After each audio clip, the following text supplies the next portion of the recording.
வணக்கம் மக்களே, welcome to Bigg Boss Tamil season 9. So Bigg Boss வரலாற்றில் இன்றைக்கி தாங்க பிக் பாஸ் ஒரு உருப்படியான விஷயம் வந்து பண்ணியிருக்காரு. என்ன அப்படின்னு பார்த்தீங்கன்னா, ப்ரோமோ 1ல் வந்திருக்கு. சூப்பரான ஒரு விஷயங்க இது. ஸோ ஹவுஸ்மேட்ஸ் எல்லாரையும் லிவிங் ஹாலில் உட்கார வச்சுக்கிட்டு வாங்கியிருக்காரு. என்ன அப்படின்னு பார்த்தீங்கன்னா, எல்லா சீசன்லேயும் வந்துமே ஒவ்வொரு விஷயங்கள் வந்து ஃபேமஸாக இருக்குங்க. ஆனால் இந்த சீசனில் வந்து ரொம்ப ஃபேமஸாக இருக்கிறது என்னன்னு தெரியுமா? நோ டிசிப்ளின் அப்படின்னு ஓப்பனாகவே அடித்து சொல்லிட்டாரு. மைக்கு போடுறது கிடையாது. நீங்கள் உங்கள் இஷ்டத்துக்கு நல்லா தூங்கிக்கிட்டு இருக்கீங்க. அது மட்டும் இல்லாமல் துஷார், நீங்கள் வந்து ஹவுஸ்மேட்ஸ், நீங்கள் வந்து வீட்டு தலை. நீங்களே அப்பப்போ மைக்கு போட மறந்துடுறீங்க. அப்புறம் எப்படி ஹவுஸ்மேட்ஸை நீங்கள் வந்து டிசிப்ளினாக வச்சுப்பீங்க? ஒழுக்கமே இல்லாத அந்த வீட்டுக்கு எதுக்கு வீட்டு தலை அப்படின்னு சொல்லிட்டு, வீட்டு தலை பதவியே கிடையாது அப்படின்ட்டாருங்க. உண்மையிலே அப்படி தான்.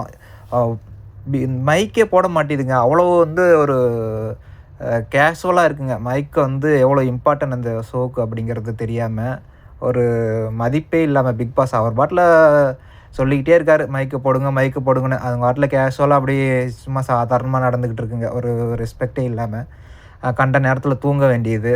ஸோ வீட்டு தலையும் அந்த ஆர்ஆராவும் தனியாக பேசுனா அப்பப்போ மைக்கை கழட்டி வச்சுட்டு வேறு பேச ஆரம்பிச்சிடுறாங்க. ஸோ இதெல்லாம் வாட்ச் பண்ணிட்டு தான் பிக் பாஸ் வந்து போட்டுட்டார். ஆனால் துஷார் வந்து முழுசாக வந்து இன்ஃப்ளூயன்ஸ் ஆகிட்டாருங்க. அந்த கனி அந்த குரூப்போட இன்ஃப்ளூயன்ஸ் ஆகி தான் இருக்கார். ஒரு ஒன் சைடட் எடுக்கும்போதே தெரியும் நம்மளுக்கு, இந்த பையன் வந்து சரிப்பட்டு வர மாட்டான் கேப்டனுக்கு அப்படின்னு.